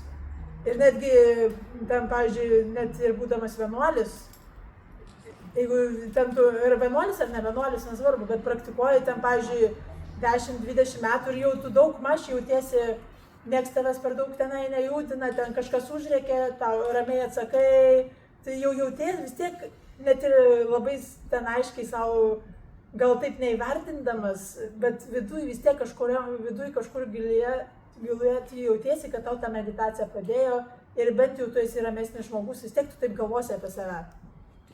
Ir tada, bet tu turi kažkokių užslėptų dar dalykų ir pažiūrėti tos dalykus nuoširdžiai, tai yra sunku. Tai yra taip sunku, kaip stovėti nuogam 10 000 žmonių minėje. Taip, tu turi ant tiek apsinuoginti, pažiūrėti save ant tiek, kiek yra tokių dalykų viduje nemalonių. Man tai toks kyla klausimas, ar save pažinti, tą prigimti savo per vieną gyvenimą įmanoma? Kas klausia? Iš vis filosofija teigia, kad save pažinti neįmanoma. Kad tai yra procesas, kuris niekada nesibaigia. Šitie mokymai, šitie visokie žodžiai, filosofija jums nepadės. Nu, taip mes mėgstame tokias visokias filosofijas ir ieškoti ten tokių, ir ką mes dar labai mėgstame, aiškiai žinoti, taip gerai, per vieną gyvenimą aš galiu šitą pasiekti ar ne. Man turi būti aiškumas. Reikia žinoti, ar verta man dabar, jeigu aš per vieną gyvenimą viską atmesiu. Bet Visas... sunkiausia su tuo klausimu likti, va, kad ir nebe atsakymo. Nu, tai kur tas vis tiek atsakymas? Nu gerai, atsakymas teisingai, va, atsakymas. Bet mes tai gimstam ir mokomės kalbėti, va, kaip ir jūs sakėt, suformuluoja tam tikras savokas. Mes mąstom lietuviškai, nu daugelis, gal yra bilingvistų dar kokių. Ir tas mąstymas, jisai vis tiek įtakoja mus. Jeigu tas protas mums duotas, jis toks bjaurus, pat budistų paklausis, ir jisai yra bjaurus. Jisai mums tiek vardo, ką mes žmogui duotas. Ne, palaukite, dabar pasakysiu. Tai yra didžiausias žmonių neteisingas supratimas apie budizmą. Ir tai labai lengva, ir aš taip supratau. Mąstymas yra blogai. Ne, mąstymas nėra blogai, prašau, įsikalkite savo galvas. Mąstymas yra gerai. Mes be mąstymo negali net išgerti vandens, be mąstymo. Tai yra gerai, bet tu neturi prie jo prisirišti. Jeigu tu esi tik tame mąstyme ir, pavyzdžiui, įsivaizduok, dabar aš esu ten sukasi, ką aš rytoj darysiu, o jūs man čia kažką sakot. Aš pusiau jūs girdžiu, aš net labai aiškiai, net nežinau, aš net nebendrauju su jumis 100%. Tai reiškia, tu prarandi šį momentą, prarandi bendravimą su žmogumi, prarandi viską dėl mąstymą. Tai ta prasme, kai tu prisiriši prie mąstymą, tai planuoti, mąstyti, galvoti kažką, viskas yra teisinga, bet aišku protu. Jeigu mąstai aiškiai mąstyti, gerai, mąstu dabar, gerai, kaip važiuosiu ten, o gali ir apie ateitį kažką pagalvoti, viskas yra gerai, bet ten visiškai ten paskesti ir net nematyti, kas yra prieš mano akis. Arba dar kitas dalykas, kas be iškiltų, reikia suprasti, kad kas be iškiltų, tai nėra tiesa. Dėl ko, iš ko atsiranda problemos? Dėl to, kas mes galvojam. Jeigu iškilo pas mane šitą mintis, tai reiškia, tai yra tiesa. Bet argi tai yra tiesa? Tai yra mintis, jinai iš kur atsirado? Jinai atsirado sąlygota kažkokiu dalykui. Kažkokios sąlygos buvo jai atsirasti praeitėje, mano vaikystėje, mano vakar dienoje, netgi kažkokiuose biologiniuose procesuose, dar kažkas kažką pasakė. Viskas šitas daug sąlygų susidėjo vieną, kad iškilo šita mintis. Bet jinai nėra tiesa. Taip.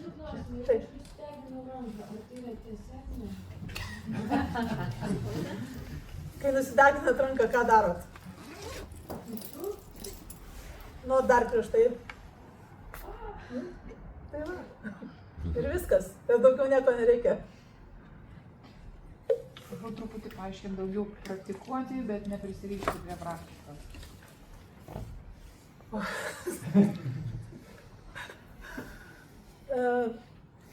Tai yra prisirišti prie praktikos, yra dar toks dalykas, dar kitaip galima pasakyti, kad uždangstyti problemas savo praktiką. Kaip uždangstyti savo problemas, ir ne tik problemas, užsidangstyti praktiką, slėptis už praktikos. Tai, pavyzdžiui, yra kažkokios tai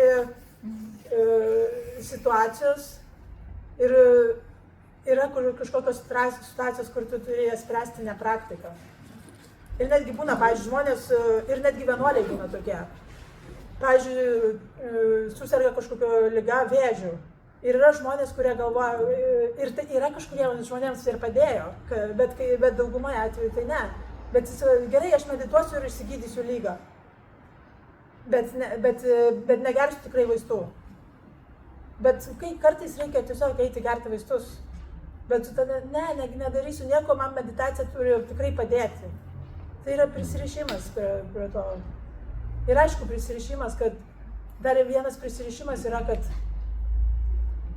lūkesčiai. Aš dabar darau šitą praktiką, reiškia, aš vis tiek turiu, tai dabar šitą pažiūrėjau, žinau, kelias yra toks, dabar darau čia, atėjau iki to, jau jauti matau, dabar tas lūkesčiai yra, kad tas, aš turiu gauti tą, padarysiu tą, turiu gauti tą patį įprotį, gauti, perdedam irgi į praktiką, kaip lūkesčiai kažkokie, kad kažką, padariau šitą, tai turi gauti, bet čia taip neveikia, kad padariau šitą ir gavau rezultatą, čia taip neveikia.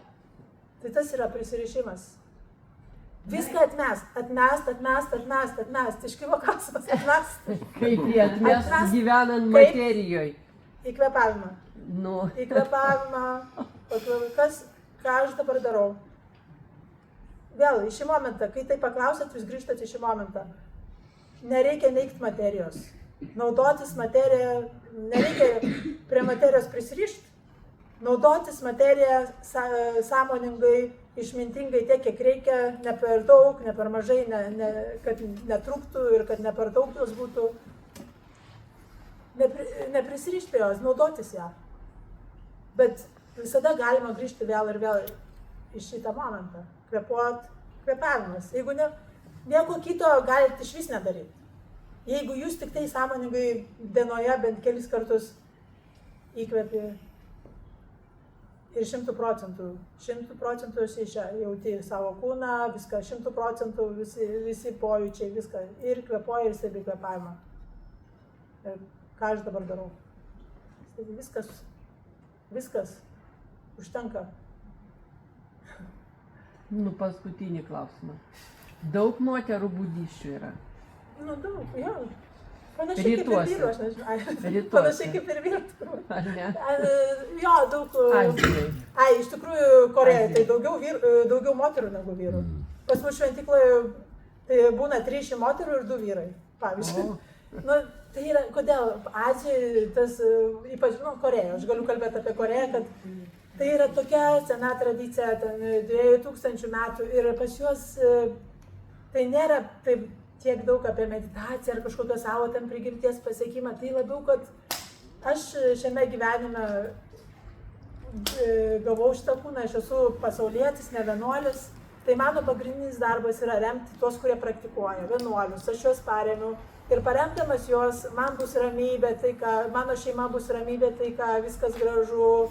Ir kartais per daug netgi tai nueinama, ir man iš pradžių buvo labai didelis, pavyzdžiui, atstumimas, man asmeniškai, nes kai ateini iš vakarų, kur meditacija yra numeris 1, svarbiausia, ir tada ten, nieks ten nenori, vienuoliai daro meditaciją, bet visi kiti žmonės, niekam neįdomu meditacija, tik tai ateina vos ne kaip į bažnyčią, pas Dievą kažko paprašyti, ateina pas Budą, to prašo, taip labai keista buvo labai didelis man atstumimas. Bet paskiau po daug metų, iš tikrųjų supratau tokį dalyką, kad jeigu nebūtų tokių žmonių, nebūtų ir tiem žmonėm, kurie medituoja, nebūtų kur medituoti. Nes tie žmonės, kurie ateina kažko prašyti, jie ir remia, jie ir stato meditacijos šventyklas, jie ir remia meditacijos vienuolius.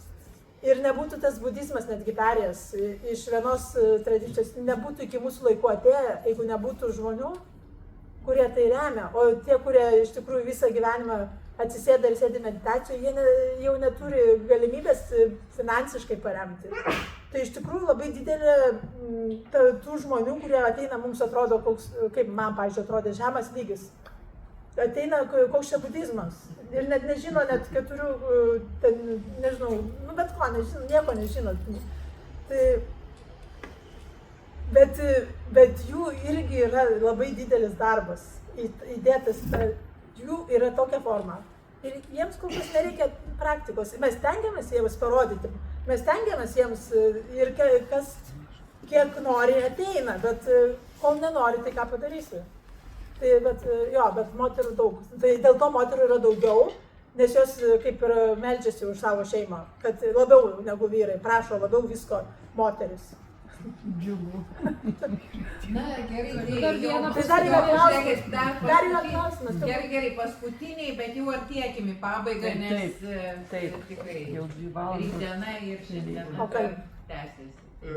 Bet labai šiaip įdomu įsivaizduoti, ar pavyzdžiui, kai žmogus praeina tą ciklą ir jau grįžta į pradžią, ar yra tikėtina, jog jis labai noriai moka mokesčius? Čia yra kitas, kaip čia pasakyti, neteisingas įsivaizdavimas apie praktikuojančių mitas. Mitas apie praktikuojančių žmonės, jie kažką ten jau pasiekė, viskas, jie iškrito iš visuomenės, jie nieko nenori. Ne, tu kaip tik tu esi aiškus proto ir tu viską darai tai, ką reikia daryti. Tu kaip tik ir netgi tu esi daug produktyvesnis, nes kartais galvoji, tada jau tas žmogus negali nei jokiais bizniais užsiminėti, nei nieko negali, nes čia jau viskas pasiekė tokį lygį, kad čia yra per žemi dalykai užsiminėti tuo. Gali viskuo. Ir mokesčius to labiau. Ir... Galbūt tas būtent praradimas jėgų, jog, čia vos penktadalis mano jėgų nuteka interesam, kurie yra ne mano, man nepavaldus. Tai kaip sakiau, kad viskas tampa praktika. Ar žinot? Kad ir tie mokesčių mokėjimas praktika, ne mąstymų, kad tampa praktika, bet iš tikrųjų tu supranti, kaip tai viskas tampa praktika ir tu eini į turgų, gali pardavinėti ir tau bus čia super praktika, atsiskyrimas. Viskas tampa praktika ir tada mokesčiai irgi labai gera praktika. Vieną labai trumpą. Ar galėtumėt vienu žodžiu pasakyti, kas jūs? Vienu garsu. Liuks, tai bravo. Bet kas klausia? Niekas. Svarbiau. Niekas. Svarbiau. Žodis. Garsas. Čia yra kas žodis. Tai yra svarbiau, bet kas nori tokių klausimų užduoti, yra gerai ir įdomu, bet svarbiau yra kas klausia. Nuoširdžiai pasižiūrėti, kas klausia. Niekas, tai čia yra protas išmetė greitai labai gerą žodis. Ką reiškia tas žodis? Aš šitą klausimą užduodu visiems sutiktiems žmonėms. Tai dažniausiai yra be papildomų klausimų. Tiesiog arba galite, arba ne. Tai aš jau sakiau. Dar čia yra aukų dėžutė, jeigu kas ką domina. Tai ką, ačiū labai susirinkusiems. Ir ačiū labai sunim. Jeigu žinote, kas nežinote, sunim tai reiškia vienuolė, tai jeigu vanbo ir tada sunim pridėti, tai tada... Ačiū ir linkiu visiems atrasti savo praktiką, kokia jinai bebūtų ir laikytis jos. Nelakstyti po skirtingas visokias čia ir ten, pabandyti po truputį ir vėl bandyti. Tiesiog atrasti vieną dalyką, kuris daugmaž tinka jums ir tai išlaikyti. Aš tik savo ruožtu irgi norėčiau pasakyti, kad šitą paskaitą bus įrašyta ir įdėta į ZNOT puslapį ir ten